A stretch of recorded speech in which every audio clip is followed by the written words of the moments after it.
ప్రవచన గ్రంథం 8వ అధ్యాయం 17వ వాక్యాన్ని నేను చదువుతాను. యెషయా ప్రవచన గ్రంథం 8వ అధ్యాయం 17వ వాక్యాన్ని నేను చదువుతాను. శ్రద్ధగా దేవుని మాటలు మీరు ఆలకించాలని కోరుతున్నాను. యాకోబు వంశమునకు తన ముఖమును మరుగు చేసుకును యెహోవాను నమ్ముకును నేను ఎదురు చూస్తున్నాను. ఆయన కొరకు నేను కనిపెట్టుచున్నాను. ఆమేనని చెప్పండి. ఈ మాట నాతో చెప్పండి. యెహోవాను నమ్ముకుని ఎదురు చూచుచున్నాను. ఆమేన్. మీకు ఎంత బలం ఉంటే అంత గట్టిగా చప్పలు కొడుతూ యేసయ్యను మహింపరచండి. గుడ్. ప్రభు మీతో మాట్లాడి బలపరచునుగాక. ఈ ఉదయకాలం ఈ ఫస్ట్ మార్నింగ్ సెక్షన్ ఆరాధనకు వచ్చిన మీతో ప్రభు మాట్లాడుతున్నాడు. ఈరోజు నేను చెప్పే సందేశం పేరు ఎదురు చూచుట అనండి. నిజంగా మన సంఘ బిడ్డలు 100లో 99 మంది అందరూ ఏదో ఒక దేవుని కార్యాల కొరకై ఎదురు చూస్తూనే ఉన్నారు. ప్రభా ఎప్పుడు చేస్తావు ప్రభా మా ఎడల నీ కార్యాలని ఇంచుమించు 100లో 99 మంది ఏదో ఒక మేలు వారి ఎడల జరగాలని, ఏదో ఒక ఉపకారం వారి ఎడల జరగాలని కొన్ని సంవత్సరాలుగా ఎదురు చూస్తున్న బిడ్డలు ఉన్నారు. కొన్ని నెలలుగా ఎదురు చూస్తున్న బిడ్డలు ఉన్నారు. కొన్ని రోజులుగా దేవుని పాదాల దగ్గర విలపిస్తూ వారి విన్నపాలు ప్రభువుకు తెలియజేస్తూ ఆయన కార్యాలు ఎప్పుడు జరగాలో ఎదురు చూస్తూ వెయిట్ చేస్తున్న బిడ్డలు చాలామంది ఉన్నారు. ఇక్కడ ఈ యెషయా ప్రవచన గ్రంథంలో ఈ 8వ అధ్యాయం అంతా ఒక ఉన్నతమైన పాఠం. యెషయా యొక్క వారి పిల్లల గురించి, వారి కుటుంబాన్ని గురించి దేవుడు మాట్లాడుతూ, ఇదిగో ఒక పలకోడు తీసుకో, ఆ పలక మీద నేను చెప్పేది రాయి అని దేవుడు మాట్లాడుతూ అనేక విషయాలు తెలియజేస్తూ వచ్చాడు. ఇప్పుడు యెషయాకి ఇచ్చిన పిల్లలు ఎలా ఉన్నారంటే పర్వతం మీద సూచనలుగా ఉన్నారు. ఇశ్రాయేలీయుల మధ్యలో మహత్కార్యాలు చేసే బిడ్డలుగా ఉన్నారు. నా ప్రార్థన, మన పిల్లల కొరకు మనం ఎదురు చూస్తున్నాం. యేసు నామములో ఈ ఆశీర్వాదం మన బిడ్డలందరికీ దేవుడు ఇచ్చునుగాక. ఎగ్జామ్స్ రాస్తున్న పిల్లలు ఎందరో ఉన్నారు. భవిష్యత్తు గురించి కలలుగంటున్న వాళ్ళు ఎందరో ఉన్నారు. ఇక్కడ చదువుకున్న వాక్యాన్ని ఒకసారి నేను చదువుతాను, మీరు వినగలిగితే. యాకోబు వంశమునకు దేవుడంట తన ముఖాన్ని మరుగు చేశాడంట. ఇప్పుడు దేవుడు తన ముఖాన్ని చాటేసుకుంటున్నాడు, కనబడకుండా మరుగు చేసేసుకున్నాడు. అయినా ఎదురు చూస్తూనే ఉన్నాడంట. మీరు ఆలోచించండి. ఆ మాట చదువుకున్నప్పుడు నాకేమనిపించిందంటే, ఎవరి దగ్గరికైనా మన సహాయం కొరకు వెళ్ళాం, ఏదైనా ఒక నీడ్, ఏదో ఒక అవసరత మనకుంది, దాని కొరకు వాళ్ళని సంప్రదించడం కొరకు, వారి సలహా కొరకు, వారి ఆలోచనల కొరకు, వారి హెల్ప్ కోసం మనం వెళ్ళినప్పుడు వారు మనకు ముఖాన్ని చాటేసుకుంటే వాళ్ళ కొరకు మనం ఎదురు చూస్తామా చెప్పండి? వారి మీద మనం ఆశలు పెట్టుకుంటామా చెప్పండి? అవకాశం లేదు. యాకోబు వంశానికి దేవుడు తన ముఖాన్ని మరుగు చేసేసుకున్నాడంట. అయినా ప్రవక్త యెషయా దేవుని మీదే మనసు పెట్టుకుని, ఆశ పెట్టుకుని ఎదురు చూస్తున్నాడంట. ఆమేనండి. గట్టిగా హల్లెలూయా చెప్పండి. నిజంగా దేవుని సన్నిధిలో ఈ సబ్జెక్ట్ నేను చదువుతున్నప్పుడు నాకు కనాను స్త్రీయే గుర్తొచ్చింది. ప్రభు ఖచ్చితంగా చెప్పేశాడు, అమ్మా నీ కోసమైతే నేను రాలేదు, ఇశ్రాయిల్లో నశించిపోయిన వాళ్ళ కొరకే నేను వచ్చాను, కానీ నీ కోసమైతే నేను రాలేదు అన్నప్పుడు ఆమె ఏం చేయాలి? సర్లే ప్రభా, నా కోసం రాలేదంటున్నావు కదా, వెళ్ళిపోతానయ్యా అని అనాలి. ఆమె అలా అంటలేదు. ఇశ్రాయిల్లో నశించిపోయిన వాళ్ళ కొరకే వచ్చావు కానీ కనానీయుల కొరకు రాలే. కనానీయులు అంటే శపించబడిన స్థితి వాళ్ళది. హాము సంతతి శపించబడిన స్థితి. ఈ కనానీయులు శపించబడిన వీళ్ళ కొరకు నేను రాలేదన్నప్పుడు వెళ్ళిపోవాలి ఆమె. కానీ ఆమె విశ్వాస పరిమాణం చూడండి. నిజమే ప్రభా, ఇశ్రాయిల్లో నశించిన వాళ్ళ దగ్గరికి వచ్చావు కానీ కనానీయుల కోసం రాలేదు కదా, బాయ్ టాటా సీయు అనాలి. అలా అంటలేదు ఆమె. ఆమె ఏమంటో తెలుసా? ప్రభు మరలా బతిమాలుతుంది. శిష్యులు అంటున్నారు, ఎందుకు ప్రభా ఆ తల్లి అంతలా ప్రాధేయపడుతుంటుంటే ఏదో ఒకటి చెప్పి పంపించవచ్చు కదా అని. ఆమంటున్న మాట చాలా విశ్వాసంతో పలుకుతుంది. నిజమే ప్రభా, ఇది పిల్లలకని తీసుకొచ్చిన రొట్టె ముక్కే, కానీ ఎవరు కుక్క పిల్లలకు వేయరని నాకు తెలుసు ప్రభా. ఈ యజమానుడి దగ్గర తీసుకొచ్చిన ఈ రొట్టె, పిల్లల కొరకు తెచ్చిన ఈ రొట్టె విరిచేటప్పుడు ఆ యజమానుడు బల్ల దగ్గర కొన్ని రొట్టె ముక్కలు పడతాయి. ఆ బల్ల దగ్గర రొట్టె ముక్కల కోసం కుక్కపిల్ల ఎదురు చూస్తూనే ఉంటుంది. నిజంగా ప్రభు అంటారు, అమ్మా నీ విశ్వాసం ఎంత గొప్పదమ్మా, నీవు కోరినట్లుగా నీకు జరుగుతుంది. చప్పట్లు కొడుతూ ఒకసారి యేసయ్యకి మహిమ చెల్లించాలి. కొన్నిసార్లు దేవుడు మన విశ్వాసాన్ని కూడా పరీక్షిస్తాడండి. ఆశలేమి ఉండవు, ఇక హోప్స్ అన్నీ నిరాశలుగా మిగిలిపోతాయి. కానీ ఎండిన ఎముకల్లోని కూడా జీవాన్ని పుట్టించే శక్తి ఆయనకున్నది. ఆమెను చెప్పండి. ఆయన మరణాన్ని జయించి తిరిగి లేచినవాడు. ఆయనకంటూ అసాధ్యమైనది ఏదీ లేదు.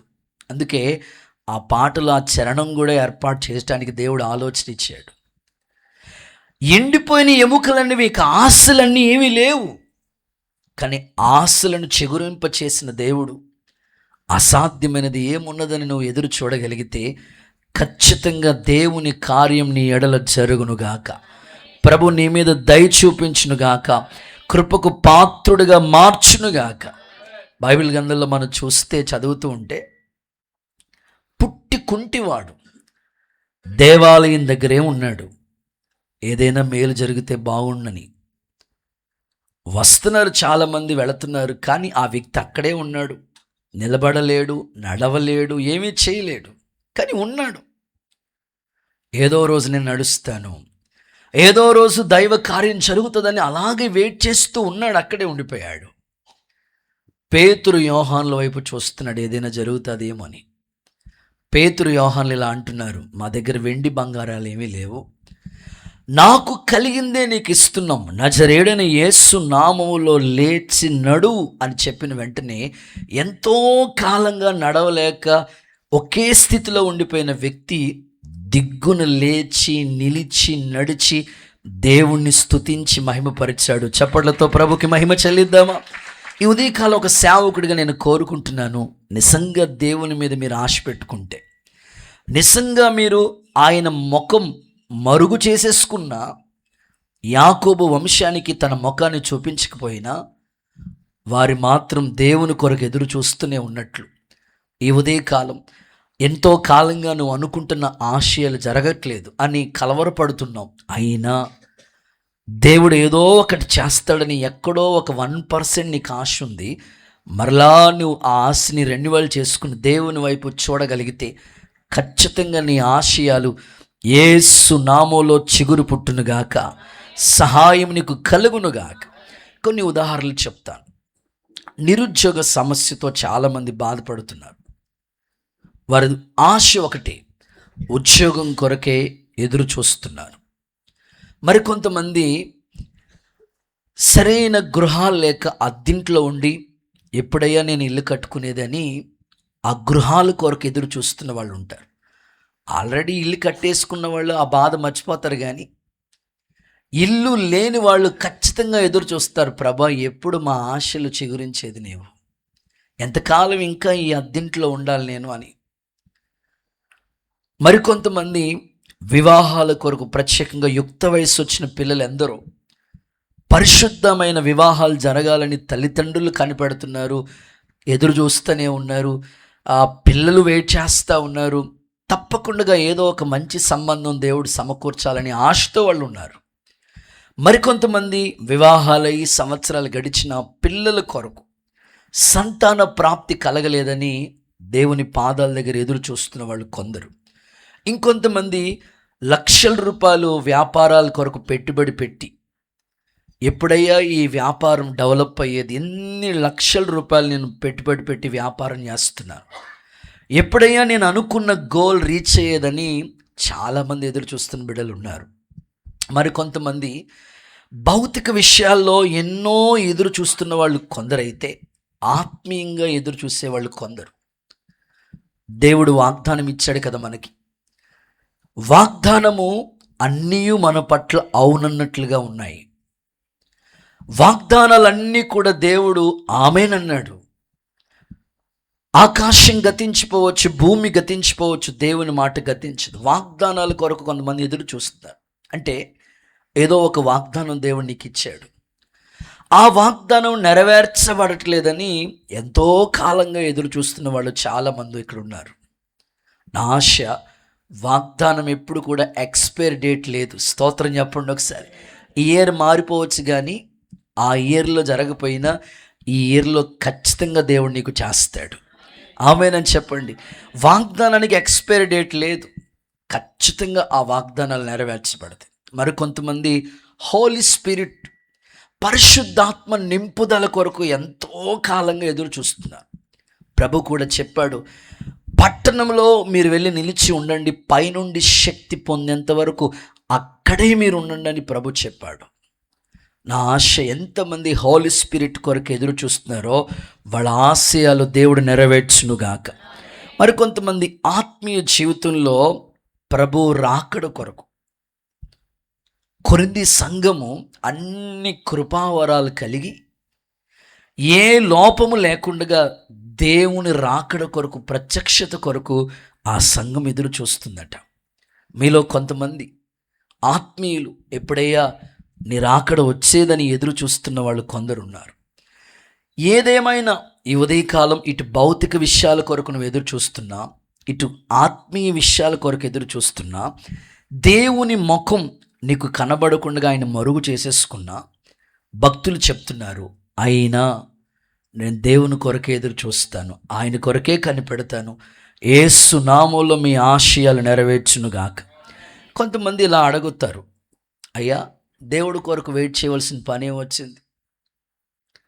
తొందరపడి నిర్ణయాలు తీసుకుంటారు కొందరైతే. మహారాజు సొలొమోను ఏమన్నాడు తెలుసా? తొందరపడుట వలన దారి తప్పిపోతారు అన్నాడు. నయోమక్క కరువు వచ్చింది బెత్లెహేంలో. కరువు వచ్చినప్పుడు ఏం చేయాలి, ఎందుకు అసలు ఇక్కడ కరువు వచ్చిందని వెయిట్ చేసి, దేవుడు సమృద్ధి ఇచ్చే దేవుడు కదా అని ఆలోచించవలసిన నయోమి ఆలోచన లేకుండా, ఎదురు చూడకుండా కరువు వచ్చిందని తొందరపడి వెంటనే మోయాబుకి వెళ్ళిపోయింది. ఎప్పుడైతే తొందరపడి మోయాబుకి వెళ్ళిపోయిందో, వాక్యంలో మనం చూస్తాం కదా, ఎంతో నష్టం. నేను ఆశిస్తాను మీరు తొందరపడి నిర్ణయాలు తీసుకోకండి, తొందరపడి నోరు జారొద్దు, తొందరపడి అవిశ్వాసంతో మాట్లాడొద్దు, తొందరపడి సరైన నిర్ణయాలు తీసుకోకుండా ఇబ్బంది పడొద్దు. వెయిట్ చేయండి. దేవుడు కార్యాలు మీరు కన్నులతో చూడబోతున్నారు. విశ్వాసం మీకుంటే నిజంగా చప్పట్లు కొట్టి యేసయ్యకు ఒకసారి మహిమ చెల్లిస్తారు. ఓకే, ఈరోజు నా ప్రశ్న, దేవుని కొరకు ఎదురు చూస్తే ఏం జరుగుతుంది? ఒక 5 ప్రాముఖ్యమైన విషయాలు మీతో పంచుకోవాలని నేను ఆశపడుతూ ఉన్నాను. నిజంగా దేవుని కొరకు నేను ఎదురు చూస్తే నా జీవితంలో దేవుడు ఏం చేస్తాడు? 5 ప్రాముఖ్యమైన విషయాలు మీకు చెప్తాను. చదువుతారా? మొదటి మాట మీకా గ్రంథం 7వ అధ్యాయం 7వ వచనం. మీకా గ్రంథం 7వ అధ్యాయం 7వ వచనం. మీకా పుస్తకం 7వ అధ్యాయం 7వ వచనం. తీయండి మీ బైబిల్. మీకా గ్రంథం 7వ అధ్యాయం 7వ వాక్యం. అయినను యెహోవా కొరకు నేను ఎదురు చూచెదను, రక్షణకర్తయగు నా దేవుని కొరకు నేను కనిపెట్టి ఉందును, నా దేవుడు నా ప్రార్థన ఆలకించును. ఆమేన్. గట్టిగా సరే ఆమేన్ అనండి. ఇంకొంచెం గట్టిగా ఆమేన్ అనండి. అయినను నేను యెహోవా కోసం ఎదురు చూస్తాను, ఆయన నా ప్రార్థన ఆలకిస్తాడు. మొదటి మాట, దేవుని కొరకు మనం ఎదురు చూస్తే దేవుడు ఏం చేస్తాడని జీవితంలో అంటే, మొదటి మాట, మన ప్రార్థన ఆలకిస్తాడు. ఆమేనండి. మీ పక్కోళ్ళకి షేక్ అని చెప్పండి, నీ ప్రార్థన దేవుడు వింటాడు. గట్టిగా చెప్పండి, నీ ప్రార్థన దేవుడు వింటాడు, నీ ప్రార్థన దేవుడు త్రోసివేయడు. ఆమేన్. అయినను అనే మాట ఎప్పుడు అంటాం తెలుసా? ఏం జరగలేదు, అయినా నేను ఎదురు చూస్తున్నాను, ఎందుకంటే నా ప్రార్థన ఆయన చెవి యొగ్గి వింటాడు. మీకు అర్థం అవడం కోసం ఒక సింపుల్గా ఓ మాట చెప్తాను. ఒక ఆయన జీవితంలో వివాహం అయింది, సరిగ్గా 10 నెలలు గడిచింది. దేవుడు జ్ఞాపకం చేసుకుని ఒక గర్భఫలం విషయంలో ఒక మేలు చేశాడు. కన్సీవ్ అయిందనే వార్త ఆయన చెవిలో విన్నాడు. ఆయన ఎక్కడో చాలా దూరంలో ఉన్నాడు, ఒక 40 కిలోమీటర్ల దూరంలో ఉన్నాడు. హాస్పిటల్కి వెళ్ళి భార్య చెప్పింది, ఇంటికి వచ్చిన వెంటనే భర్తకి ఫోన్ చేసి, అయ్యా నిజంగా దేవుడు మనల్ని జ్ఞాపకం చేసుకున్నాడు, కన్సీవ్ అయ్యాను అని ఎప్పుడైతే ఆ వార్త విన్నాడో, నిజంగా లేఖనాల్లో చెప్పినట్లుగా అద్భుతం కలిగించే మాట ఏమిటంటే, ఒక 40 కిలోమీటర్లు ప్రయాణం చేయాలంటే మినిమం 1 అవర్ జర్నీ చేయాలి, 1 గంట ప్రయాణం చేసి ఇంటికి రావాలి. ఆ వార్త విన్న వెంటనే ఆ సహోదరుడు సరిగ్గా 25 నిమిషాల్లో ఇంటికి వచ్చేసాడు. స్తోత్రం చెప్పండి ఒకసారి. మీరు ఆలోచించండి. అంటే దేవుడు ఎదురు చూస్తున్నట్లుగా దేవుడు ఒక మేలు చేశాడు, ఈ అద్భుతమైన కార్యం ప్రభు జరిగించాడు అని విశ్వాసంతో వెంటనే ఇంటికి వచ్చేసాడు. ఇంటికి వచ్చిన తర్వాత ఆ రోజు ఇంట్లో అమ్మ నాన్నలతో, కుటుంబస్తులతో, తెలిసిన వాళ్ళందరికీ కూడా ఫోన్ చేసి దేవుడు అద్భుతం చేశాడు, కన్సీవ్ అయ్యేటట్లుగా నా భార్య జీవితంలో మేలు చేశాడు, మీరందరూ ప్రార్థించారు, థ్యాంక్ యూ అని చక్కగా వందనాలు చెప్పి, సరిగ్గా వారం రోజులు అయిన తర్వాత ఆమె లోపల శిశువు సరిగ్గా అవయవాలు ఎదగలేదు, అబార్షన్ చేయాల్సి వచ్చింది. వెంటనే వాళ్ళ పరిస్థితి ఎలా ఉంటుంది చెప్పండి? అరే దేవుడే కదా ఈ అద్భుత కార్యం చేశాడు, మరలా ఇలా జరిగిందేంటి? ఇంచుమించు ఆ రోజంతా ఆహారం తినాలనిపించలేదు, ఎవరు వచ్చి ఏం చెప్పినా వినాలనిపించలేదు. సో నిరాశలో మిగిలిపోయాడు, నిరాశలో ఉండిపోయాడు. అయితే ఆ విషయం నాకు తెలిసింది పలకరించడానికి నేను వెళ్ళినప్పుడు వారు నాతో చెప్పిన మాట, అయ్యా దేవుడు జ్ఞాపకం చేసుకున్నాడు, కన్సీవ్ అయ్యింది, మరలా లోపల సరిగ్గా అవయవాలు సరిగ్గా ఎదగలేనందుకు అబార్షన్ చేయాల్సి వచ్చింది, అయినా దేవుడు నాకు 12 బిడ్డనిస్తాడు, నా ప్రార్థన త్రోసివేయడు.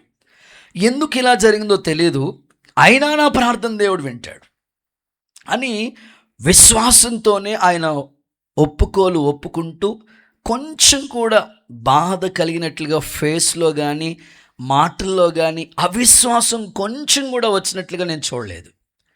ఆ సహోదరుడు చెప్తాడు, అయినా దేవుడు నన్ను జ్ఞాపకం చేసుకుంటాడు, అయినా ఇలా జరిగిన కీడు జరిగిన ఒక మేలే దేవుడు దాచిపెట్టాడు అని చెప్పి ఆ సహోదరుడు ఇచ్చిన సాక్ష్యం ఏంటంటే, దేవుడు సంవత్సరం తిరగకుండా మరలా నన్ను జ్ఞాపకం చేసుకుంటాడు, నా కుటుంబాన్ని జ్ఞాపకం చేసుకుంటాడు, నా నిందను కొట్టివేస్తాడని సాక్ష్యం ఇచ్చాడు. అద్భుతం. ఆ వారం తర్వాత మరలా ఉపవాసాలు ఉండి ప్రార్థన చేసుకున్నారు, దేవుడు జ్ఞాపకం చేసుకున్నాడు, 12 మగపిల్లల్ని వారికి బహుమానంగా స్వాస్థ్యంగా ఇచ్చాడు. సో ఎందుకు ఈ సాక్ష్యం నేను మీకు చెప్తున్నానంటే, కొన్నిసార్లు మనకి ఫెయిల్యూర్స్ ఎదురైనాయి అని, కొన్నిసార్లు మనకి కన్నీళ్ళు ఎదురైనాయి అని ఇక వాటమే మనకి అనుకోవద్దు. ఆ వాటమి వెనకాల దేవుడు ఏదో ఒక మేలు చేస్తాడు. ఓడిపోయిన చోటే ఇశ్రాయేలుకి గెలిపించాడు కదండి, నీకెందుకు దేవుడు ఇవ్వడు? నీ ప్రార్థన ఎందుకు త్రోసివేసేస్తాడని నువ్వు అనుకుంటావు? నువ్వు ఎదురు చూడు, కనిపెట్టు, అడుగు. దేవుని పాదాల దగ్గర ఏకాంతంగా రహస్యమందు చూస్తున్న దేవునికి నువ్వు ప్రార్థించగలిగితే ఖచ్చితంగా నీ కన్నీటి ప్రార్థనకి యేసు నామములో సమాధానం వచ్చునుగాక. అందుకే ఆ పాటలో నా కన్నీటిని నీవు నీ కవిలలో రాసుకుని ఉన్నావు. కవిల అంటే పుస్తకం. దేవుడు మన కన్నీటి ప్రార్థన ఖచ్చితంగా రాస్తాడు. త్రోసివేసే దేవుడు కాదు ఆయన. నా ఆశ తప్పకుండా ఎంతమంది ఎదురు చూస్తున్నారో, ఎంతమంది కనిపెడుతున్నారో, వెయిట్ చేస్తున్నారో, మీ అందరి ప్రార్థనలు దేవుడు ఆలకించి అద్భుత కార్యాలు త్వరలోనే జరిగించునుగాక. వాక్యంలో ఒక చిన్న మాట చదివిస్తాను. కీర్తనల గ్రంథం 40వ అధ్యాయం అండ్ మొట్టమొదటి వాక్యం చూడండి ఒకసారి. 40వ కీర్తన మొట్టమొదటి కొరకు నేను సహనంతో కనిపెట్టు. యెహోవా కోసం నేను సహనంతో కనిపెట్టుకుంటున్నాను. ఆయన నాకు చెవియొగ్గి నా ప్రార్థన ఆలకిస్తాడు. ఎలా కనిపెడుతున్నాడంట భక్తుడు? మాట్లాడండి. ఎలా కనిపెడుతున్నాడంట? సహనంతో కనిపెడుతున్నాడంట. అంటే మనం ప్రార్థన చేసేటప్పుడు సహనం ఉండదు మనకి, నో డౌట్. ఖచ్చితంగా మనకి సహనం ఉండదు. ఉదయం ప్రార్థన చేసామంటే సాయంకాలం జరిగిపోవాలంతే. మా అమ్మ నాకు ఎప్పుడు చెప్తా ఉండేదండి. మేము చిన్నప్పుడు ఈ స్కూల్కి వెళ్ళి ఎలిమెంటరీ స్కూల్ చదువుకునేటప్పుడు కదా, హై స్కూల్ చదువుకునేటప్పుడు కానీ లాస్ట్ అవర్ డ్రిల్ అవర్ ఉండేది. గేమ్స్, ఆ మాస్టర్ గారు గేమ్స్ ఆడించిన తర్వాత అలిసిపోయి ఇంటికి వచ్చేవాళ్ళు. వచ్చిన వెంటనే పిల్లలం కదా, ఆకలి వేస్తూ ఉండేది. ఆకలి వేసిన వెంటనే అమ్మా ఆకలి, గబగబా మా మొక్కలను చూసి గబగబా ఆమె స్టవ్ వెలిగించి పొయ్యి వెలిగించి ఆహారం త్వరగా వండేస్తూ ఉండేది. అయినా పిల్లలం కదండి, అమ్మా ఆకలమ్మ ఆకలి, ఒరే ఆగరా అని. అమ్మా రే పొయ్యిలో పడి ఉడకమంటావా నన్ను? ఉడికి దాకా నువ్వు వెయిట్ చేయాలి కదా. అంటే కొన్నిసార్లు నిజమే, వెయిటింగ్ అంటే అందరికీ బోర్ కొడుతుంది. ఎదురు చూడటం అంటే చాలా కష్టమైన పని. కష్టమైన పనిలో ఇదొకటి ఏంటంటే వెయిట్ చేయటం చాలా కష్టం. కానీ ఎదురు చూడటంలోనే అన్ని ఆశీర్వాదాలు దాచి ఉంచాడు దేవుడు. ఆమేన్ చెప్పండి ఒకసారి. నిజంగానే వెయిట్ చేస్తే శ్రేష్టమైనదే దేవుడు నీ కోసం దాచిపెడతాడు. ఎదురు చూస్తే దాచి ఉంచిన మేలు ఎంతో గొప్పది. ఇందులో భక్తుల గురించి మీతో మాట్లాడతాను. మీలో చాలామంది తల్లిదండ్రులు ఇప్పటికీ నాతో చెప్తా ఉంటారు, అన్నయ్య మా పిల్లలేమో భక్తి పరులు, చిన్నప్పటి నుంచి వాళ్ళు సండే స్కూల్ నుంచి భక్తి ఎదిగిన వాళ్ళు అన్నయ్య, పాటలు వచ్చని, వాళ్ళకి ప్రార్థన వచ్చని, ఉపవాసాలు చేస్తారని, ఇప్పటికీ అన్నయ్య చాలా భక్తిగా ప్రార్థనలో గడుపుతూ ఉంటారన్నయ్య, చక్కగా నడిపించబడుతూ ఉంటారన్నయ్య, ఏ ఆదివారం కూడా దైవ సన్నిధికి దూరం అవ్వకుండా ఎంత భక్తి కలిగిన కుటుంబాల్లో పుట్టి పెరిగిన పిల్లలకి ఎలాంటి సంబంధాలు వస్తాయో భయంగా ఉందన్నయ్య. మా పిల్లల్ని మేము కళలతో చూసాం కాబట్టి బాగానే ఉన్నారు, ప్రస్తుత ట్రెండ్, ప్రస్తుత లోకం పరిస్థితులు పోకడ బాగోలేదన్నయ్య, ఎలాంటి వాళ్ళు వస్తారో భయంగా ఉంది. నేను అంటాను, ఖచ్చితంగా నువ్వు ఎదురు చూడు, శ్రేష్టమైన వాటిని దేవుడు నీ కొరకు దాచిపెట్టాడు. ఆమేనని చెప్పండి. అది ఉద్యోగం కావచ్చు, వ్యాపారంలో అభివృద్ధి కావచ్చు, సంతానం కావచ్చు, పిల్లల భవిష్యత్తు కావచ్చు, వివాహ వ్యవస్థ కావచ్చు, శ్రేష్టమైన దేవుడు నీకు దాచిపెట్టాడు. బైబిల్లో ఒక సందర్భాన్ని మీకు చెప్తాను, చదవండి లేఖనాల్లో. ఆ సందర్భాన్ని మీరు చూడండి. ఆదికాండ గ్రంథం 24వ అధ్యాయం 12వ వాక్యం చూడండి. ఆదికాండ గ్రంథం 24వ అధ్యాయం 12వ వాక్యం చూడండి. నా యజమానుడగు అబ్రహాము దేవుడైన యెహోవా, నేను వచ్చిన కార్యము త్వరలోనే సఫలము చేసి నా యజమానుడగు అబ్రహాం మీద అనుగ్రహం చూపించు, చిత్తగించుము. నేను ఈ నీళ్ల ఓట యొద్ద నిలుచున్నాను, ఈ ఊరి పిల్లల్లో నీళ్లు చేదుకొనుటకు వచ్చుచున్నారు. ఓకే, కాబట్టి నేను త్రాగునట్లు నీవు దయచేసి. చూడండి, ఆ సందర్భాలన్నీ మీకు తెలుసు కదా. అక్కడ చెప్తున్నమాట, నేను వచ్చిన పని కార్యము సఫలము చేయని ఒంటెల్ని మోకరింపచేసి ఎలియాజరు ప్రార్థన చేశాడు. ఒకసారి చేతులపైకి అందరూ హల్లెలూయా చెప్పండి. సో ఇక్కడ వివాహ కుటుంబంలో ఎంతమంది పిల్లల కొరకు తల్లిదండ్రులు ఎదురు చూస్తున్నారో వారికి ప్రత్యేకంగా ప్రార్థన పూర్వకంగా ఈ మాటలు ప్రకటిస్తున్నాను. పెళ్లి సంబంధాల విషయాల్లో ఎలియాజరుని దేవుని సన్నిధిలో అబ్రహాము పంపించాడు. నిజంగా ఎలియాజరులు మన కుటుంబాల్లో యేసయ్య అనుగ్రహించునుగాక. ప్రార్థన పరులే ఎలియాజరులు. ప్రార్థన పూర్వకంగా ఎలియాజరు వెళ్ళాడు, ఒంటల్ని మోకరింపజేశాడు. ఓ మాట అంటున్నాడు, ఇస్సాకుకి ఈ పెళ్లి సంబంధాల విషయంలో కొంచెం కూడా ప్రమేయం లేదు. పెళ్లి కూతురు ఎలా ఉంటుందో తెలియదు, చూడలేదు. అంత ఎలియాసరే ఒకటే అంటాడు, ప్రార్థన పూర్వకంగా ఇలా అంటున్నాడు. ఏమని మాట్లాడుతున్నాడంటే, నా యజమానుడి కొడుకుకి ఎలాంటి సంబంధం సమకూడాలంటే కొన్ని క్వాలిఫికేషన్స్, కొన్ని అర్హతలు కోరుకుంటున్నాడు. ప్రతి తల్లి, ప్రతి తండ్రి మీ పిల్లలకి ఇలాంటి అర్హతలు కావాలని మీరు కోరుకుంటే ఖచ్చితంగా యోగ్యమైన సంబంధాలే మీ కుటుంబానికి వస్తాయి. మీరు ఎదురు చూస్తున్నట్లుగానే త్వరలోనే దేవుని కార్యం అక్షరాల జరుగునుగాక. ఆయన చెప్పిన కొన్ని క్వాలిఫికేషన్స్ ఎలా ఉన్నాయంటే ఇలా అంటాడు, నాకు నీళ్ళు ఇవ్వాలి, చెప్పండి, నా యజమానుడు ఆ ఒంటెలకు కూడా నీళ్ళు ఇవ్వాలి.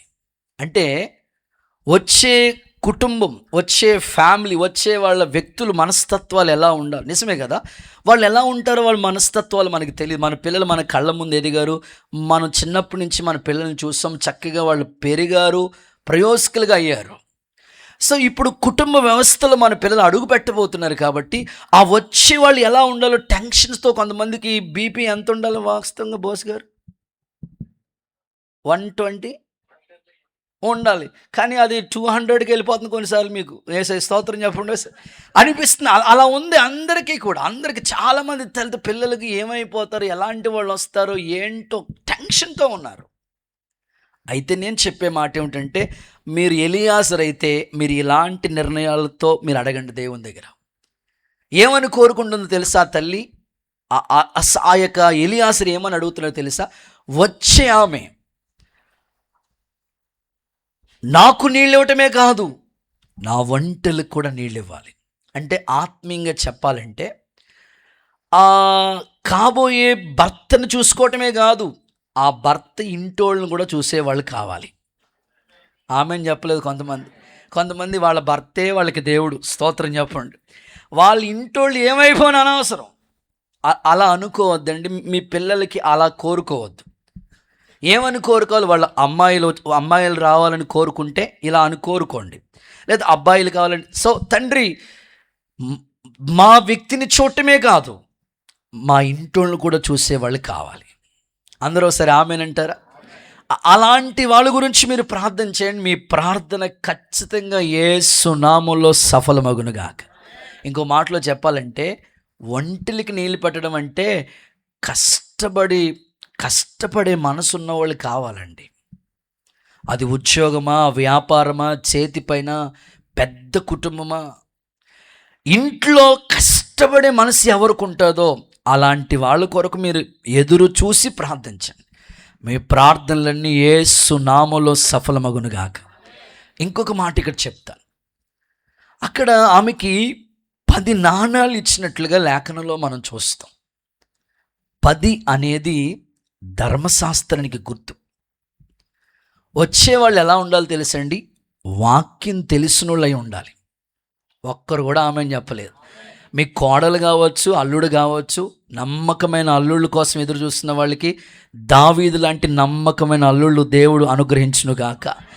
నమ్మకమైన కోడల కొరకు ఎదురు చూస్తున్న వాళ్ళకి రెబెకా లాంటి కోడలు దేవుడు అనుగ్రహించునుగాక. అయితే వాళ్ళు ఎలాంటి వాళ్ళు అయి ఉండాలంటే వాక్యం తెలిసై ఉండాలి. వాళ్ళకి వాక్యం తెలియాలి.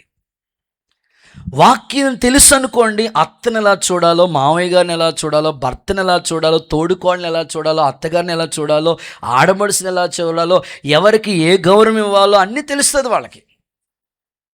వాక్యం తెలియదు అనుకోండి, వారితో చాలా ఇబ్బంది పడాలి. అందుకే మీ ప్రార్థన అంశం ఎలా ఉండాలంటే ధర్మశాస్త్రం. 10 అనేది ధర్మశాస్త్రానికి గుర్తు. 10 ఆజ్ఞలు. ఖచ్చితంగా వాక్యం తెలిసిన వాళ్ళు ఆ ఇంట్లోకి అల్లుడుగా వస్తే, ఆ కుటుంబానికి కోడలుగా వస్తే ఆ కుటుంబ స్థితిగతులు దీవెనకరంగా ఉంటాయి. నా ప్రార్థన ఎన్ని కుటుంబాలు ఎదురు చూస్తున్నారో వాళ్ళకి ఇలాంటి మేలే ప్రభు జరిగించునుగాక, సహాయము జరుగునుగాక, యేసు నామములో కృప విస్తరించునుగాక. ఇంకొక మాట ఏమిటంటే, నోటిని అదుపులో పెట్టుకునే వాళ్ళు కావాలి. ఆమెను చెప్పండి ఒకసారి, గట్టిగా చెప్పాలి మీరు ఆమెను. ఎందుకో తెలుసా? ఈ ఇంటి సంగతులన్నీ ఆ ఇంటికి మోసేవాళ్ళు వద్దు. మీరు అలా ప్రార్థించండి. మీ ప్రార్థనలన్నిటికీ యేసు నామములో సమాధానం వచ్చునుగాక. ప్రత్యేకంగా ఇప్పుడు ఎగ్జామ్స్ రాస్తున్న పిల్లలకి చెప్తున్నాను. చాలా రోజులుగా ప్రార్థన చేసుకుంటున్నారు పిల్లలు. నా ప్రార్థన మీ అందరి ప్రార్థనలు దేవుడు సఫలం చేయనుగాక. రాయబోతున్న పరీక్షల్లో యేసు నామములో విజయం మన పిల్లలకి ఇచ్చునుగాక. ప్రతి తల్లి తండ్రి కూడా పిల్లలు ఎగ్జామ్ హాల్కి వెళ్తున్నప్పుడు ప్రార్థన చేసి పంపించండి. వాళ్ళు ఎక్కడైనా ఒకవేళ హాస్టల్లో ఉంటే ఆ ఎగ్జామ్ టైం నీకు తెలుసుంటే ఖచ్చితంగా ఆ సమయం మీరు ప్రార్థనలో ఉండండి. కొద్ది సమయమైనా ప్రార్థన చేయండి. మీ ఉద్యోగ బాధ్యతలను బట్టి కొంత సమయమైనా ప్రార్థన చేసి పంపించండి వాళ్ళని. తప్పకుండా మన పిల్లలు 100% విజయాలు కన్నులతో చూసెదురుగాక. ఎదురు చూసి నువ్వు ఉంటే నీ ప్రార్థన ఎప్పుడు త్రోసివేడు దేవుడు. మేమైతే ఒక 7 సంవత్సరాలు పట్టింది స్థలం కొరకు. ఎదురు చూసాం ప్రభా, ఎక్కడ స్థలం? కానీ దేవుడు మనకి శ్రేష్టమైన స్థలమే ఇచ్చాడు కదండి. నిజంగా ఈరోజు మనం ఏ మీటింగ్ పెట్టుకున్నా ఎంత ఆనందంగా ఈ పండగ వాతావరణం కనబడుతుంది. ఒక్క స్థలం మంది కాదు అందులో, దేవుడికి స్తోత్రం. కానీ ఎంత స్వేచ్ఛగా సొంతంగా వాడేసుకుంటున్నాం. పార్కింగ్ కూడా పెట్టేసుకోండి, అది మంది కాదు. భోజనాలు ఇక్కడ మనం చేసి మనకి వెనకాల తాతయ్య గారు ఉంటారు మాట, కోట్లకి అధిపతి, ఎప్పుడు స్తోత్రం కలుగునుగాక. మీకు తెలుసు అయ్యా ఇలా మీటింగ్ పెట్టుకుంటున్నాం, ఇలా చేసుకున్నాడు. వారు ఇలా అంటారు, నన్ను కూడా బ్రదరు అంటాడు. స్తోత్రం చెప్పండి. మా సిస్టర్, మా బ్రదరు, ఈ స్థలం ఎప్పుడు వద్దన్నాను మిమ్మల్ని, మీదే అంటాడు. ఆమెన్ స్తోత్రం. అంతే విశ్వాసంతో మనం ఎదురు చూద్దాం, ఖచ్చితంగా ప్రభు చేస్తాడండి. వెయిట్ చేయటంలో మన ప్రార్థన ఎప్పుడు త్రోసివేయడండి. కొన్నిసార్లు మీరు అడగవచ్చు, అన్నయ్య చాలా కాలంగా ఉపవాసాలు ఉన్నాను, చాలా కాలంగా ప్రార్థన చేస్తున్నాను, కానీ ఏంటో సరైన ఆన్సర్ రావట్లేదు నాకు. వాక్యం ఏమంటో తెలుసా? విననేరకున్నట్లు నా చెవులు మందం కాలేదు, రక్షించకుండా ఉన్నట్లు నా చేతులు కొరచ కాలేదు, కానీ నీకు నాకు మధ్యలో ఏదో ఒక అడ్డుగోడ అనేది ఒకటి ఉండిపోయింది. అది ఏంటో నీ అంతరాత్మకు తెలిస్తే పశ్చాత్తాపంతో అడుగు. దేవుడు క్షమించి వెంటనే కృప చూపిస్తాడు. మరి ఏ అడ్డుగోడ ఉందో, అది నీ భర్తలో కావచ్చు, నీ పిల్లల్లో కావచ్చు, నీ వ్యక్తిగత జీవితంలో కావచ్చు, నీ ప్రార్థన ప్రభు సన్నిధికి చేరుకుండగా ఏదో ఒక అడ్డుగోడ ఉండిపోయింది. అడగండి, ప్రభు మీకు సమాధానాన్ని ఇచ్చునుగాక, సహాయము కలుగు చేయనుగాక. కొంతమంది తొందరపడి శారమ్మలాగా, కొంతమంది తొందరపడి హాగర్ని తెచ్చేసుకుంటారు. స్తోత్రం చెప్పండి సార్. తొందరపడి హాగర్గిని ఇంట్లో అడుగు పెట్టిందా, ఇప్పటికీ బాధపడతానే ఉన్నాం మనం అందరం. ఇస్మాయిల్ సంతానంతో వాడు ఆఫీసులో ఉన్న ప్రమాదమే. మీకు అర్థమైన వాళ్ళు స్తోత్రం చెప్పండి. వాడి ఇంట్లో ఉన్న ప్రమాదమే, వీధిలో ఉన్న ప్రమాదం, ఎక్కడున్నా ఆ ఇస్మాయిల్ ప్రమాదమే. అర్థమైన వాళ్ళు మాత్రమే స్తోత్రం చెప్పండి. సో ఇంక వివరంగా నేను చెప్పకూడదు. స్తోత్రం కలుగునుగాక. హాగరు రావటానికి గల కారణం శారమ్మ తొందర. అందుకే ప్రత్యేకంగా నా తోటి తమ్ముళ్ళకి, చెల్లులకి, మీకు మంచి ఫ్యూచర్ ఉంది. దేవుడు ఇస్తాడు, యోగ్యులైన వారిని అనుగ్రహిస్తాడు. అయితే వెయిట్ చేసి ఎదురు చూడండి, శ్రేష్టమైన వాటిని ఇస్తాడు. ప్రభు మీకు సహాయం చేయనుగాక. ప్రత్యేకంగా చదువుకుంటున్న పిల్లలతో చెప్తున్నాను, ఎగ్జామ్ హాల్కి వెళ్ళే ముందు ఖచ్చితంగా ప్రార్థనతో మీరు అడుగు పెట్టండి. మీరు ఎంతగా చదువుకున్న జ్ఞాపకం ఉంటే జ్ఞాపక శక్తి దేవుడు ఇవ్వాలి. మీలో ఎవరికి జ్ఞానం ఉన్నా, జ్ఞానం తక్కువైనా నన్ను అడగండి అని ప్రభు చెప్పాడు. అడిగి ప్రార్థన చేయండి, యేసు నామములో కృప కలుగునుగాక. కొంతమంది నన్ను అడుగుతూ వచ్చారు, అన్నయ్య 40 రోజులు ఉపవాస ప్రార్థనలు చేసేవాళ్ళు ఉన్నారు, లెంట్ డేస్ చేస్తున్నారు కదా, లెంట్ డేస్ చేయొచ్చా చేయకూడదా అని అడుగుతా వచ్చారు. నేనంటాను, ప్రార్థన ఎప్పుడైనా మీరు చేయండి, కానీ అది ఆచారంగా చేయకూడదు అనేది నా ప్రార్థన. వాక్యం యొక్క నెరవేర్పు కూడా అంతే. మీరు ఏ ప్రార్థన చేయండి, ఉపవాస ప్రార్థన చేయండి, వ్యక్తిగతంగా ప్రార్థన చేసుకోండి, ఏకాంతంగా చేయండి, కానీ ఆచారంగా ప్రార్థన చేయకూడదు. వాస్తవంగా ఈ లెంట్ డేస్ అనే దాన్ని మనం ఆలోచిస్తూ ఉంటుంటే, వారు 40 రోజులు మందు తాగరంట. స్తోత్రం చెప్పండి. ఆమెను హల్లెలూయా చెప్పట్లేదు, ఎవరెవరో చెప్తుంటే విన్న మాటలు. వారు చెప్పిన మాట, అయ్యా మా పెద్దోడు 40 రోజులు ఏమీ తాగడండి. 40 రోజుల తర్వాత ఏంటమ్మా? 40 రోజుల తర్వాత అయ్యగారు ఈ 40 రోజులు ఎన్ని పెగ్గలు ఆపేయాడో. నేనంటాను అది ఆచారం అయిపోద్ది. అలా చేయకండి. మీరు ప్రార్థన చేసుకోండి, కానీ ఆచారంగా చేయొద్దు. ఫస్ట్ కొంతమంది జస్ట్ పెగ్గే అని స్టార్ట్ అవుతుంది. ఆ తర్వాత పెగ్ కాస్త మొగ్గు అవుతుంది, మొగ్గు కాస్త జగ్గు అవుతుంది, జగ్గు కాస్త బొగ్గు అయిపోతాడు. ఎందుకు వచ్చిన బాధలు అవి? అలా వద్దు. ఇంకా చెప్తాను, ఈ 40 రోజులు నాన్ వెజ్ ఏమి ముట్టుకోరండి అంటారు. నేనంటే 40 రోజులే ఎందుకు, కృపక్కలాగా జీవితాంతం? అయ్య బాబు కష్టమండి బాబు, 40 రోజుల తర్వాత ఇంక ఈస్టర్ పండుగ ఎప్పుడు వస్తుందా? వద్దు. అంటే నాన్ వెజ్ తినకూడదని కాదు, హెల్త్కి మంచిదే. డానియల్ ఫుడ్ ఎంతకైనా మంచిదే. ఆమెను చెప్పండి ఒకసారి గట్టిగా, హల్లెలూయా చెప్పండి. సో మరి 40 డేస్ తర్వాత మళ్ళీ మామూలు అట్లా కాదు, ప్రార్థనాపూర్వకంగా నీ ఆధ్యాత్మిక జీవితాన్ని కట్టుకోండి. ఇంకొంతమంది ఈ 40 డేస్ కూడా తలలో పొరపాటును కూడా ఫ్లవర్స్ పెట్టుకోరు. ఆ తర్వాత ఇంకా ఇక్కడి నుంచి ఇక్కడ వరకు అలా కాదండి. సో ఆచారంగా మీరు చేయకండి, ఆత్మీయంగా అడగండి, ప్రభు పాదాల దగ్గర అడగండి. ఎదురు చూస్తే నీ ప్రార్థనకి దేవుని దగ్గర నుంచి సమాధానం వచ్చునుగాక. గుడ్. రెండో మాటలకి వెళ్ళిపోతాం. సెకండ్,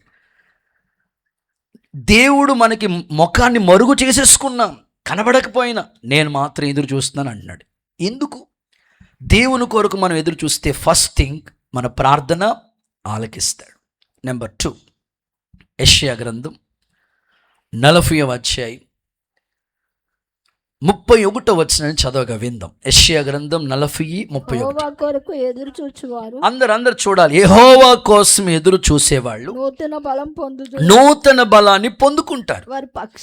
వారు పక్షిరాజు వలెను రెక్కలు చాపి పైకి ఎగురుతారు, అలయక పరిగెడతారు, సొమ్మసిల్లక నడిచిపోతారు. చాలు. రెండో మాట, నూతన బలాన్ని పొందుకుంటారు అనండి. ఇంకొకసారి చెప్పండి, నూతన బలాన్ని పొందుకుంటారు. యేసు నామములో మీకు నూతన బలాన్ని ఇచ్చునుగాక, నూతనమైన ఆరోగ్యంతో నింపునుగాక, మీ దుఃఖము నిట్టూర్పు ఎగిరిపోనుగాక.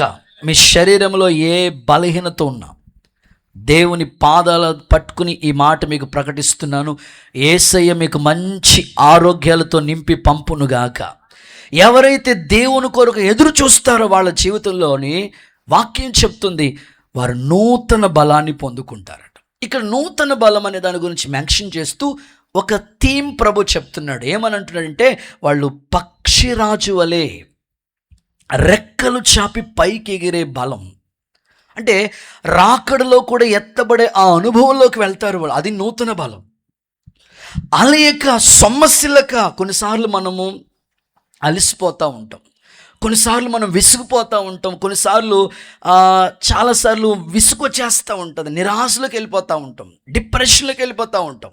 కానీ దేవుని కొరకు ఎదురు చూసే వారిని గురించి వాక్యం ఏమంటుందంటే, వారు నూతన బలాన్ని పొందుకుంటారని పక్షిరాజుని గురించి మాట్లాడాడు. పక్షిరాజు గురించి మనం చూస్తే ప్రభు ఇలా అంటాడు, నీ యవ్వనాన్ని గురించి మాట్లాడుతూ పక్షిరాజు యవ్వనం వలె క్రొత్తదగునట్లు అన్నాడు. పక్షిరాజుకి ఎంత బలం ఉందో ఒకానొక సందర్భం వచ్చినప్పుడు అండి, ఆ ఎత్తైన కొండ మీదకి వెళ్ళిపోయి తన బాడీలో ఉన్న ఆ ఈకలన్నిటిని కూడా ఇలాగ లాగేసుకుంటుందట. తన ముక్కుతో ఇవన్నీ కూడా లాగేసుకుంటుందంట. బ్లడ్ వస్తున్నా, ఇబ్బంది పడుతున్నా అలాగే ఇంకా ఆ ముక్కును తీసుకుని ఆ రాయికి ఇలా రాపిడి చేసుకుంటుందంట. చాలా ఇబ్బందికరమైన పరిస్థితి. ఎందుకనంటే కొత్త ఈకలు వస్తాయి, కొత్తగా ఆ ఆధ్యాత్మికంగా ఎదుగుదల.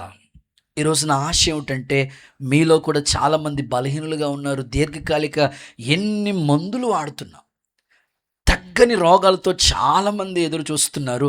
వాళ్ళందరికీ త్వరగా దేవుడు దైవిక స్వస్థతను అనుగ్రహించునుగాక, నూతన బలాన్ని యేసు నామములో ప్రసాదించునుగాక. ఇందులో చెప్పుకోవాలంటే ఏలియా జీవితం ఒక ఎగ్జాంపుల్గా మనకు ఉంటుంది. ఏలియా ఎన్ని విజయాలు చూశాడండి. కేరీతు వాగు దగ్గర అంతా ఎదురు చూడటమే, ప్రతిరోజు సాయంకాలం ఉదయం ఆ రొట్టె మాంసం కొరకు వెయిట్ చేయటమే, సారేపతి విధవరాలు ఇంటి దగ్గర కరువులో పోషించబడటమే. ఇక లేఖనాల్లో మనం చూస్తూ ఉంటుంటే కర్మేలు పర్వతం దగ్గర సవాలు ఎదురైన ఆయన ప్రార్థన చేస్తే ఆకాశం నుండి అగ్ని దిగొచ్చింది, ఆయన ప్రార్థన చేస్తే ఆకాశం నుండి వర్షం కురిసింది. ఇన్ని అద్భుతాలు చూసిన ఏలియా మరణాపేక్షలోకి వెళ్ళిపోవటం ఏంటి?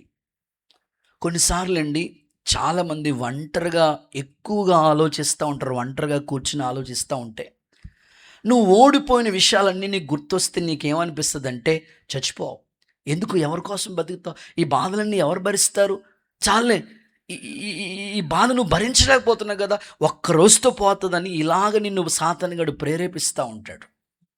ఏలియా కూడా ఎన్ని విజయాలు చూశాడు, ఎన్ని సవాళ్ళు ఎదుర్కొన్నాడు. కానీ అక్కడ బదిలీ వృక్షం దగ్గరికి వచ్చినప్పటికీ ఒంటరిగా మిగిలిపోయి మరణాపేక్షతో బాధపడుతున్నాడండి. కొన్నిసార్లు మెడిసిన్స్ వాడుతున్నా ఆ రోగం తగ్గట్లేదు అనుకోండి, ఎన్ని లక్షల రూపాయలు ట్రీట్మెంట్ జరిగిస్తున్నా ఆ వ్యాధి క్యూర్ అవ్వట్లేదు. పిల్లల కొరకే ఎన్నో విధాలుగా లక్షల రూపాయలు ఖర్చు పెట్టి చదివిస్తున్నాం, అయినా మనం అనుకున్న ఆశయాలు జరగట్లేదు. కొన్నిసార్లు కుటుంబ వ్యవస్థలో కూడా చాలా నిరాశ మిగిలిపోతూ ఉంటుంది. కానీ ఏలియా మరణాపేక్షతో ఉన్నప్పుడు దేవుడు తన దూతను పంపించి ఎంత అద్భుతంగా బలపరిచాడండి. ఆ వాక్యాన్ని ఒకసారి చదువుతారు. రాజుల మొదటి పుస్తకం 19వ అధ్యాయం 7-8 వాక్యాలు ఒకసారి చదవగా విందాం. అయితే యెహోవా దూత రాజుల మొదటి పుస్తకం 19వ అధ్యాయం 7-8 వాక్యాలు. అతన్ని ముట్టి, నీ శక్తికి మించిన ప్రయాణం శక్తికి మించిన ప్రయాణం నీకుంది, నీవు లేచి భోజనం చేయమని. నీవు లేచి భోజనం చెయ్యి. అతడు లేచి భోజనం ఆ చేసి భోజన బలము చేత 40 రాత్రింబగలు దేవుని పర్వతం అనే ఆ హోరేబుకి ప్రయాణం చేసి వెళ్ళాడు. చప్పలు కొడుతూ ఒకసారి యేసయ్యకి మహిమ చెల్లిద్దామా? నా ప్రార్థన ఒకటే, ఖచ్చితంగా మనం దేవుని పర్వతానికి చేరుకోవాలి. ఎక్కడ మన ప్రయాణం ఆగిపోకూడదు, సొమ్మసిల్లిపోకూడదు, తొలగిపోకూడదు, అలసిపోకూడదు. మరలా నూతన బలం యేసయ్య మీకు అనుగ్రహించునుగాక, నూతన ప్రోత్సాహం దేవుడు మీకు ఇచ్చునుగాక. కొన్నిసార్లు మనల్ని ప్రోత్సహించే వాళ్ళు ఉండరండి, కొన్నిసార్లు మనల్ని ఎంకరేజ్ చేసేవాళ్ళు ఉండరు, నిరాశే మిగిలిపోతూ ఉంటుంది. కానీ దేవుడు ఎప్పుడు అన్ని వేళలా నీకు అందుబాటులో ఉంటాడు. నువ్వు కృంగిపోతూ ఉంటుంటే వెంటనే నేను బలపరిచే దేవుడు నీకు తోడుగా ఉన్నాడు. ఒక సందర్భం నీకు చెప్తాను. ఈ మధ్య నేను ఒక సాక్ష్యాన్ని విన్నానండి. ఒక పెద్ద దైవ సేవకుడు తన అనుభవాల్లోంచి ఆ సాక్ష్యం చెప్తున్నాడు. ఏమని మాట్లాడుతున్నాడంటే, ఒక తల్లి మున్సిపల్ ఆఫీస్లో స్లీపర్గా ఈ ఈ చీపురు పట్టుకుని తుడిచి ఆ డ్యూటీ చేస్తూ ఉందట. ఓ తల్లి, తనకి 4 పిల్లలు ఉన్నారంట. ఈ మున్సిపల్ ఆఫీస్లో చిన్న ఉద్యోగం చేసి 4 పిల్లల్ని చదివించిందంట ఆ తల్లి. ఎప్పుడు కూర్చోబెట్టి చెప్తా ఉండేదంట తన కష్టం పిల్లలకి చెప్తా ఉండే. నేను ఎప్పుడు అంటూ ఉంటాను, తల్లిదండ్రులు ఎప్పుడు కూడా మీ కష్టాలు మీ పిల్లలతో పంచుకుంటూ ఉండాలి. ఎప్పుడు వారికి అవకాశం ఉన్నప్పుడల్లా కూర్చోబెట్టుకుని మీ ప్రేమను పంచి, అవసరమైతే గద్దించి ఆ అనుభవాలు చెప్పండి. ఆ తల్లి 4 పిల్లల్ని కూర్చోబెట్టేవరే, మీకోసం ఇంత కష్టపడుతున్నాను రా, నాకు పెద్ద సాలరీ ఏమీ రాదు, చిన్న జీతమే, కానీ మిమ్మల్ని చదివిస్తున్నానని 2 కొడుకులు 2 కూతురు 4 బిడ్డల్ని ఆ తల్లి, భర్త చిన్నప్పుడే, ఆ పిల్లలు చిన్నప్పుడే చనిపోయాడట. ఆ పిల్లల కోసం ఆమె ఇక ఎక్కడికి వెళ్ళేది కాదంట. ఉద్యోగ బాధ్యతలు, దేవుని సన్నిధి, ఉద్యోగ బాధ్యతలు, దేవుని సన్నిధి, అంతే. ఆ తల్లి పిల్లల కొరకే డెడికేట్ అయిపోయి, ప్రభా ఏదో ఒక మేలు చేయి. చాలామంది అడిగారట, ఈ పిల్లలు చిన్నోళ్ళు, ఈ పిల్లలు నువ్వు ఎలా చదివించగలుగుతావు, ఈ జీతంతో వీళ్ళని ఎలా ప్రయోజకులుగా చేస్తావు, నువ్వు నమ్ముకున్న దేవుడు నీకేం చేశాడు, ఆ దేవుడిని విడిచిపెట్టేసాయి. లేదమ్మా, లేదయ్యా, నా దేవుడే నాకు సహాయం చేస్తాడు, నేను నమ్ముకున్న దేవుడు గొప్పవాడు, నేను ఎప్పుడు బలహీనురాలైపోయినా నా పిల్లల్ని దేవుడు మళ్ళీ బలవంతులుగా నిలబెడతా ఉంటాడు, నాకైతే అన్యాయం చేయడు ఆయన అని దేవుని మీద ఆశ పెట్టుకుని ఆయన కొరకే, ఆయన కార్యాల కొరకే ఎదురు చూస్తూ ఆ తల్లి ఆ పిల్లల్ని అలాగే చాలిన జీతంతోనే చదివించుకుంటా వచ్చిందంట. వాళ్ళ అమ్మోళ్ళు దరిపోళ్ళు పెద్దగా ఉన్నవాళ్ళు ఏమీ కాదు, వాళ్ళ అత్తారు దరిపోళ్ళు కూడా ఏమీ సౌకర్యాలు లేవు, ఇల్లు కూడా సరిగ్గా లేదు. అలాగే ఆ పిల్లల్ని ఆ తల్లి కష్టపడి చదివించడం మొదలుపెట్టిందంట. దేవుని మహాకృపని చెప్పాలి, ఆమె కన్నీటి ప్రార్థనకి దేవుడిచ్చిన సమాధానం అని చెప్పాలి. ఈ 4 పిల్లలు కూడా ఒక ఉన్నతమైన పొజిషన్లోకి వెళ్ళిపోయారట. ఎంత ఉన్నతమైన పొజిషన్లోకి వెళ్ళిపోయారంటే, ఫస్ట్ వాడు డాక్టర్ అయ్యాడంట. ఆమెను హల్లెలూయా స్తుతో స్తోత్రము. ఒక స్లీపర్ కొడుకు డాక్టర్ అయ్యాడంటే ఆ తల్లికి ఎంత ఆనందం ఉంటుందని. మీరైనా ఆనందించి ఒకసారి చప్పట్లు కొడతారేమో అనుకున్నా. డాక్టర్ అయ్యాడంట. రెండవ కొడుకు కలెక్టర్ అయ్యాడంట. కూతురు ఒక ఆమె ఇంజనీర్ అయ్యిందంట. ఇంకో కూతురు సిఐ అయ్యిందంట.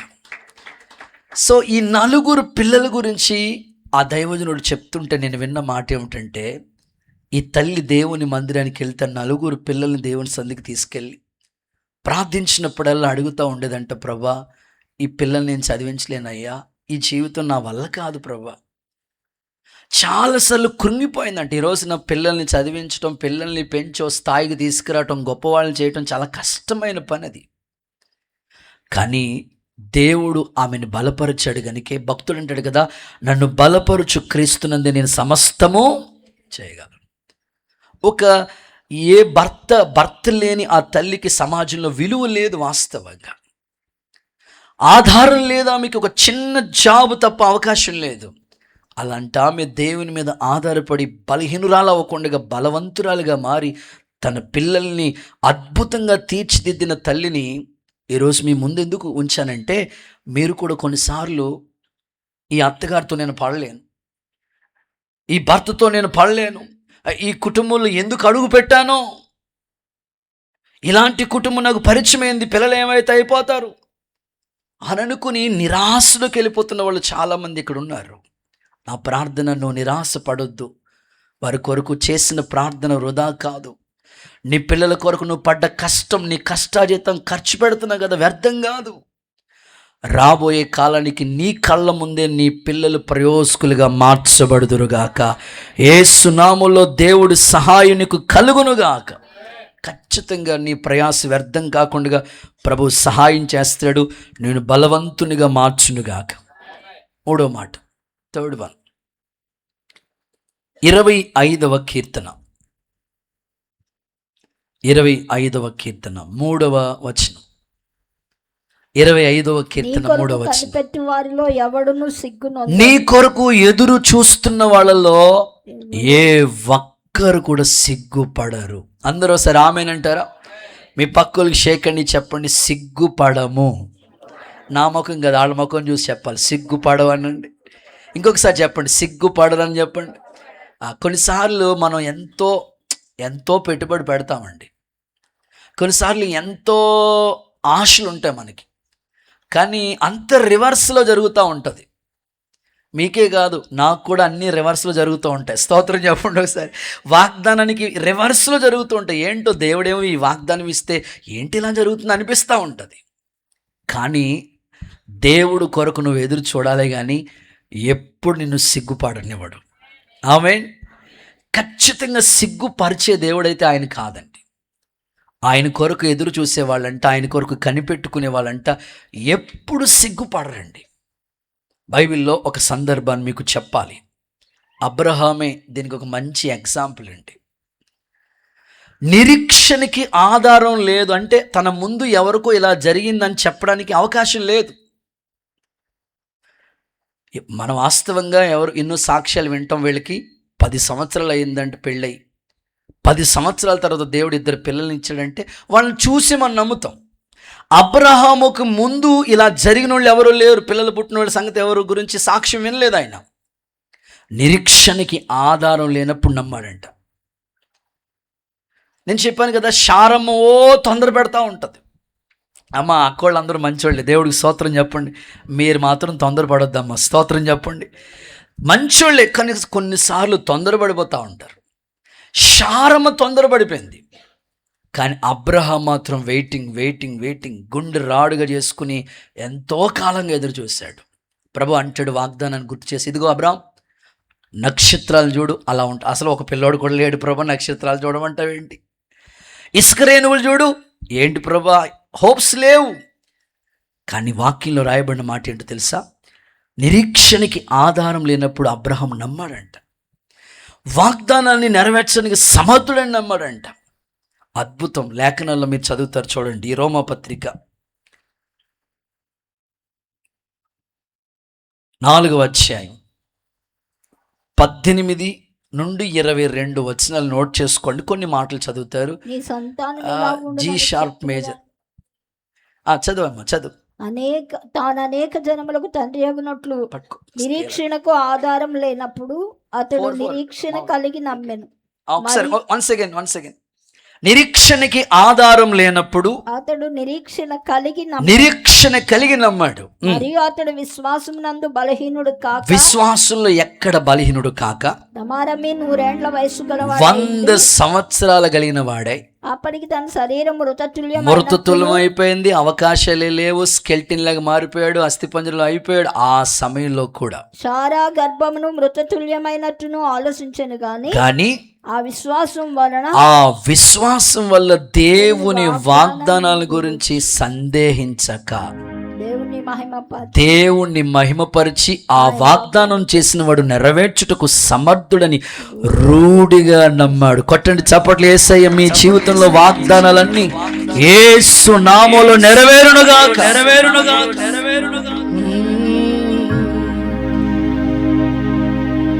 దిగులే చెందను, ఎన్నడు కదలను, నీ వాగ్దానమే ఉండగా వంచు భయపడను, ఎన్నడు వెనుతిరుగు నీ ఉపదేశం. పాడదామందరూ. దిగులే చెందను, ఎన్నడు కదలను, నీ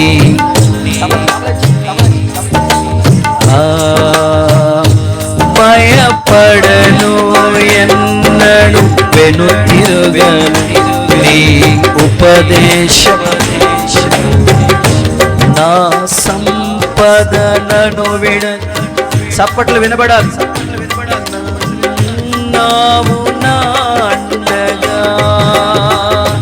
నా సంపదలను విడచిన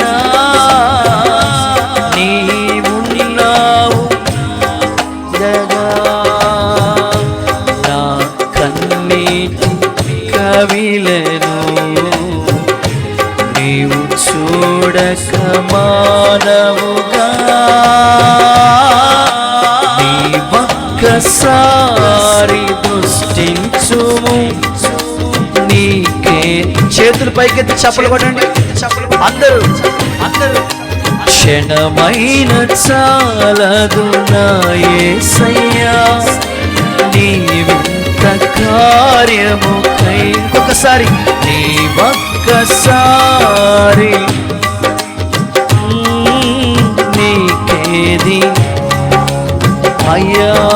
క్షణమైన నా యేసయ్యా, నీ వింత కార్యముకై, నీకై ఎదురు చూస్తున్న దేవ, సర్వము నీవేనయ్యా.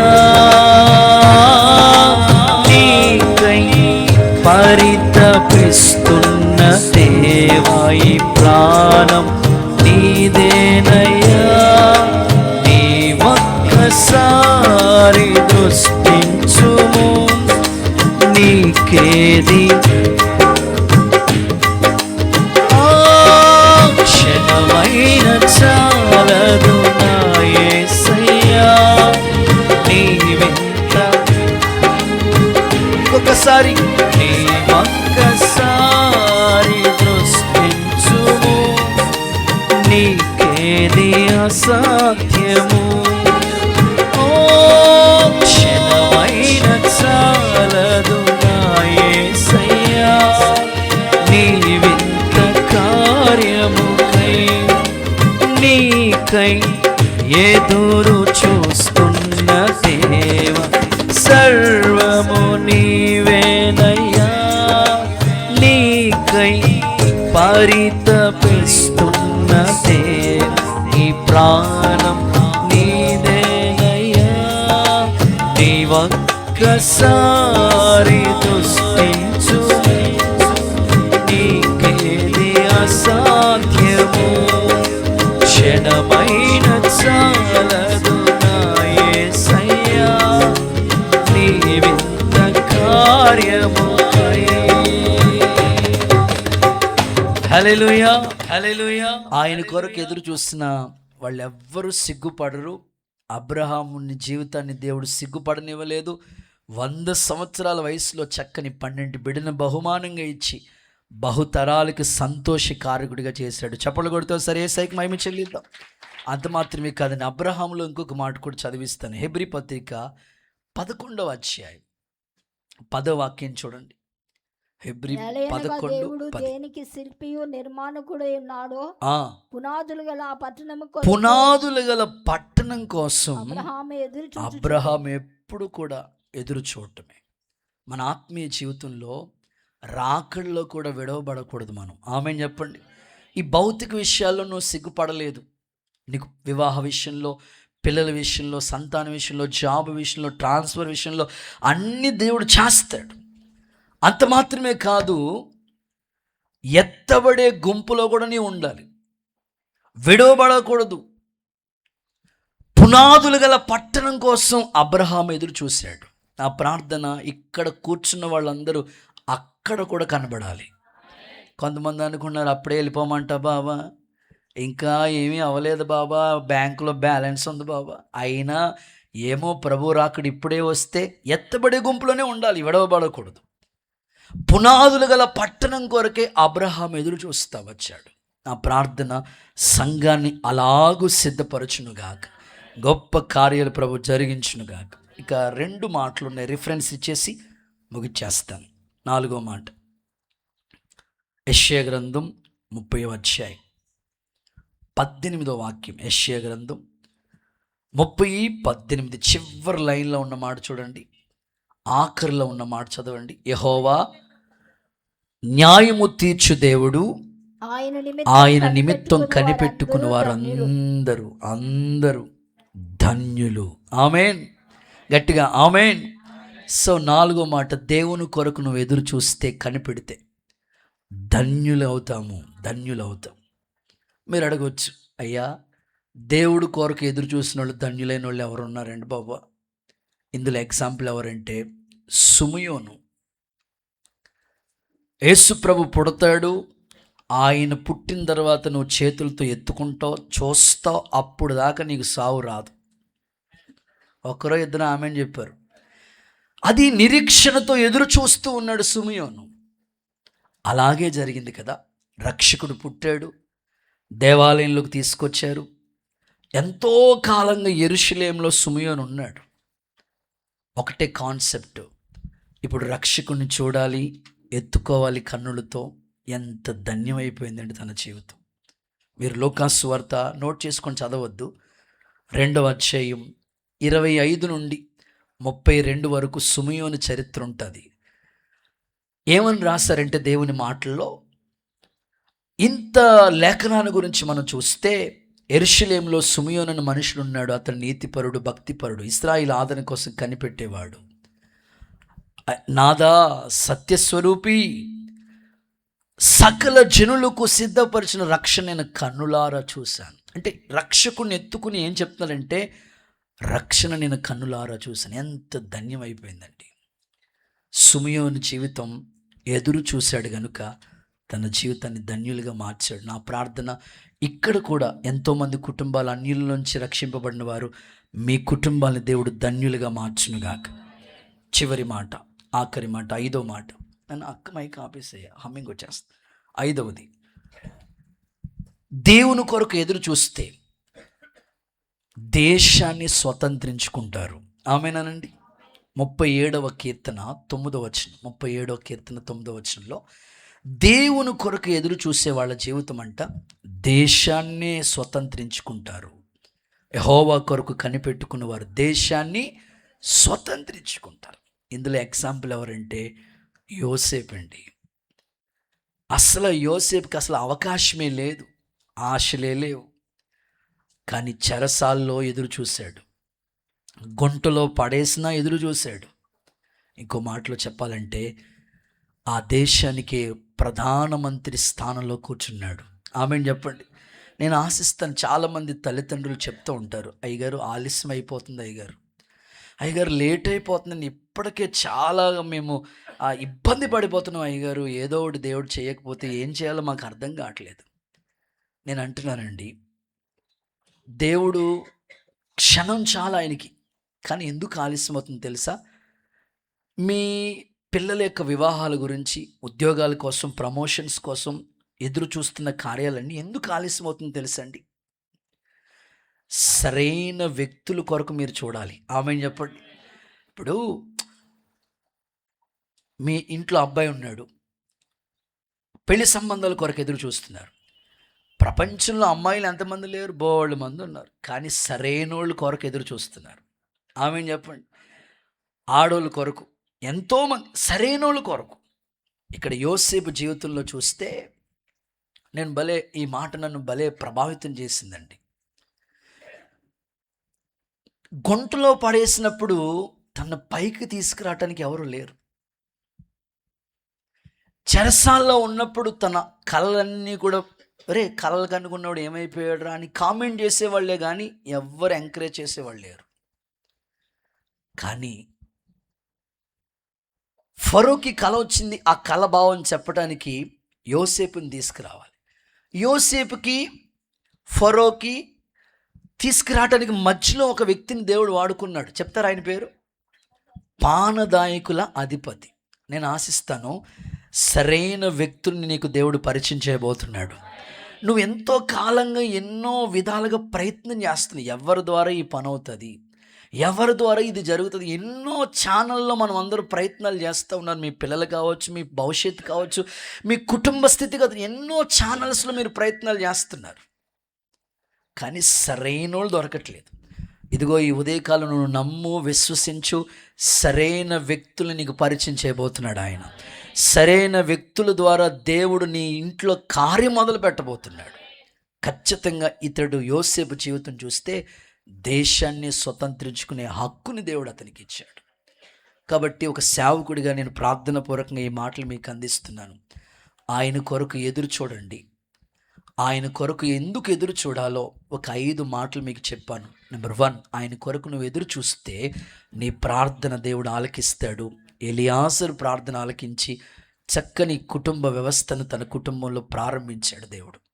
నెంబర్ 2, దేవుని కొరకు నువ్వు ఎదురు చూస్తే నూతన బలాన్ని పొందుకుంటాం.